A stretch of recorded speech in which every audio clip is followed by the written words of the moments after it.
Hi, I'm Tegan. And I'm Bobby. I'm Billy.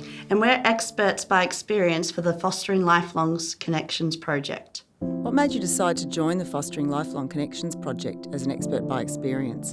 And what did you hope to achieve? Well, I've been involved with systems advocacy for young people in care for a really long time, since I was in care myself. I've been really passionate about trying to improve quality of care that we have for young children who are in care for a really long time, particularly trauma-informed language. This project was an opportunity to really put together a resource that I thought would be able to talk to children about how they're feeling and the difficult things that they face in care. Yeah, like Billy said, I grew up in foster care, so I'm acutely aware of the issues the system faces and the issues the kids face, and I'm really passionate about using my story and lived experience to help incite change and progress. I really just wanted to give a voice to birth parents. It's not very often that you find birth parents involved with the department and things like that, and I wanted to be able to provide resources to not just help birth parents, but to help foster carers and DCJ work with the families in making positive change and positive lifelong connections for their children. What did you learn from being part of the expert reference group? I learned a lot being a part of this expert reference group, mostly from the other experts, like hearing their experiences, hearing the other side of the coin. Like I only knew my experience, so hearing how caseworkers and how birth families were feeling was so powerful for me, and I can just imagine it's going to be really powerful for those passionate about making change in the system.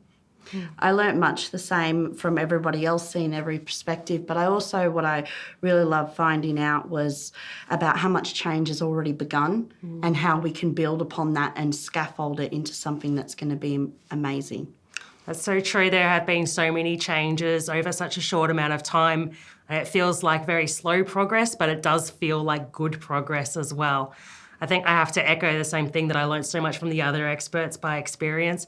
Also, having access to trauma consultants, other experts, having access to, real children and real families that we could kind of, give these resources to as a sort of pilot has been a really fantastic experience, and just being able to have the time and support to make these resources that we've made has just been a huge opportunity.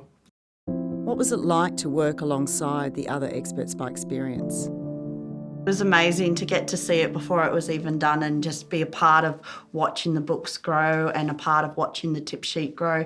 We had another lady who's not here with us sadly today who helped with my tip sheets as well, Chantel, and it was great to have that teamwork that was so good to bounce ideas off one another. I mean, that's the whole goal of creating these resources, is to put perspectives into something that people can hold. And I think there's only benefits to, us sharing all our perspectives with each other. And I think that's been good too. We're educated perspectives on the matters. Yeah. I think we've had, some different skill sets, some similar skill sets.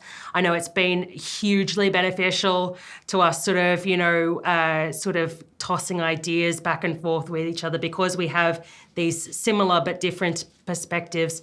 I don't really need the perspective of a caseworker to have feedback on the content that I'm writing in a children's book for children in care, but also, I've had huge amounts of help with typesetting and book layout and things from Bobby.